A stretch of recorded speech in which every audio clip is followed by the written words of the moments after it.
it chapter by chapter, one bite at a time. So many adventures and mountains we can climb. Take it word for word, line by line, one bite at a time.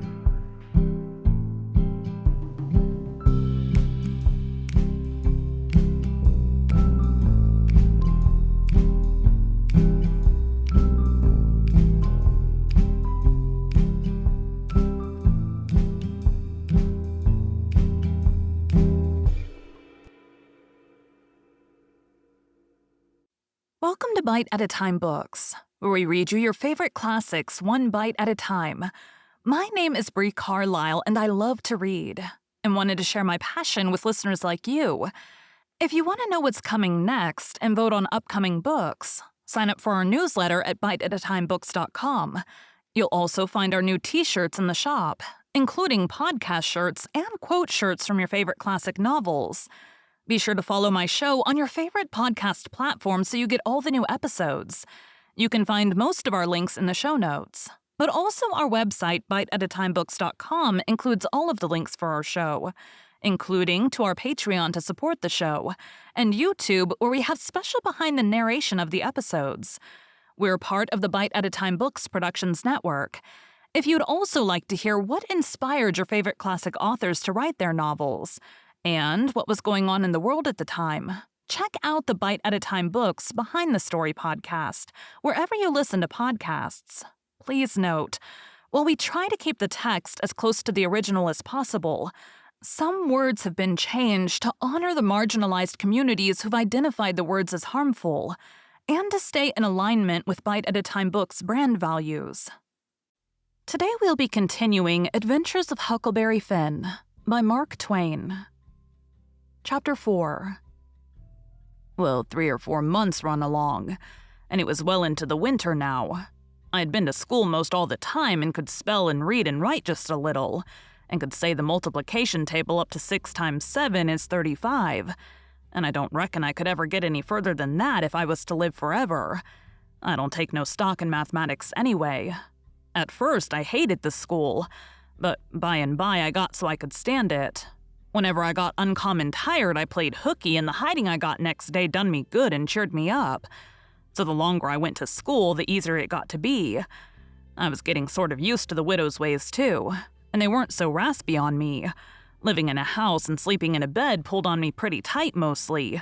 But before the cold weather, I used to slide out and sleep in the woods sometimes, and so that was a rest to me. I liked the old ways best. But I was getting so I liked the new ones, too, a little bit. The widow said I was coming along slow but sure and doing very satisfactory. She said she weren't ashamed of me. One morning I happened to turn over the salt cellar at breakfast. I reached for some of it as quick as I could to throw over my left shoulder and keep off the bad luck. But Miss Watson wasn't ahead of me and crossed me off. She says, "Take your hands away, Huckleberry. What a mess you're always making." The widow put in a good word for me, but that weren't going to keep off the bad luck. I knowed that well enough. I started out after breakfast feeling worried and shaky and wondering where it was going to fall on me and what it was going to be. There's ways to keep off some kinds of bad luck, but this wasn't one of them kind. So I never tried to do anything but just poked along low-spirited and on the watch-out. I went down to the front garden and climbed over the still where you go through the high board fence. There was an inch of new snow on the ground, and I seen somebody's tracks. They had come up from the quarry and stood around the still for a while, and then went on around the garden fence. It was funny they hadn't come in after standing around so. I couldn't make it out. It was very curious somehow. I was going to follow around, but I stooped down to look at the tracks first. I didn't notice anything at first, but next I did. There was a cross in the left boot heel made with big nails to keep off the devil. I was up in a second and shinning down the hill. I looked over my shoulder every now and then, but I didn't see nobody. I was at Judge Thatcher's as quick as I could get there. He said, "Why, my boy, you're all out of breath. Did you come for your interest?" "No, sir," I says. "Is there some for me?" "Oh, yes, a half-yearly is in last night. Over $150. Quite a fortune for you. You'd better let me invest it along with your $6,000 because if you take it, you'll spend it." "No, sir," I says. "I don't want to spend it. I don't want it at all. Nor the 6,000 nother. I want you to take it. I want to give it to you. The 6,000 and all." He looks surprised. He couldn't seem to make it out. He says, "Why, what can you mean, my boy?" I says, "Don't you ask me no questions about it, please. You'll take it, won't you?" He says, "Well, I'm puzzled. Is something the matter?" "Please take it," says I, "and don't ask me nothing. Then I won't have to tell no lies." He studied a while and then says, "Oh, ho, I think I see. You want to sell all your property to me, not give it. That's the correct idea." Then he wrote something on a paper and read it over and says, "There, you see it says, for a consideration. That means I've bought it off you and pay you for it. Here's $1 for you. Now you sign it." I signed it and left.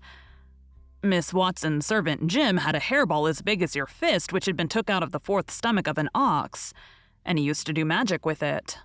He said there was a spirit inside of it and it knowed everything. So I went to him that night and told him Pap was here again, for I found his tracks in the snow. What I wanted to know was, what was he going to do and was he going to stay?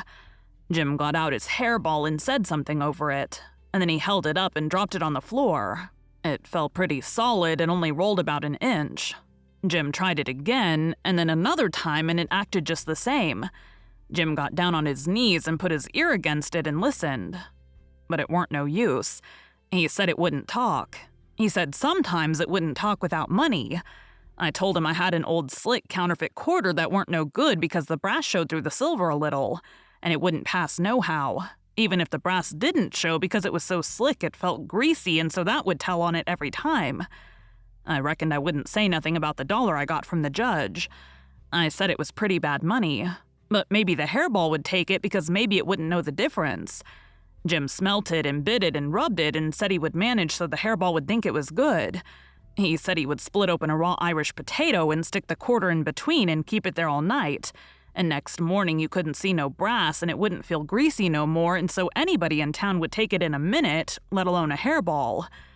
Well, I knowed a potato would do that before, but I had forgot it. Jim put the quarter under the hairball and got down and listened again. This time he said the hairball was all right. He said it would tell my whole fortune if I wanted it to. I says, "Go on." So the hairball talked to Jim and Jim told it to me. He says, "Your father don't know yet what he's gonna do. Sometimes he spec he'll go away and then again spec he'll stay. The best way is to rest easy and let the old man take his own way. They's 2 angels hovering round 'bout him. One of 'em is white and shiny, and the other one is black. The white one gets him to go right a little while. Then the black one sail in and bust it all up. A body can't tell yet which gonna fetch him at de last. But you's all right. You gwine to have considerable trouble in your life and considerable joy. Sometimes you gonna get hurt, and sometimes you gonna get sick, but every time you's gonna get well again. Dey's 2 gals flying 'bout in you life. One of 'em's light and the other one is dark. One is rich and the other is po'. You's gonna marry de one first and de rich one by and by. You wants to keep way from de water as much as you can and don't run no risk, case it's down in de bills dat you's gonna get hung. When I lit my candle and went up to my room that night, there sat Pap his own self. Thank you for joining Bite at a Time Books today, where we read a bite of one of your favorite classics. Again, my name is Bree Carlile, and I hope you come back tomorrow for the next bite of Adventures of Huckleberry Finn. Don't forget to sign up for our newsletter at biteatatimebooks.com and check out the shop. You can check out the show notes or our website, biteatatimebooks.com, for the rest of the links for our show. We'd love to hear from you on social media as well.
time.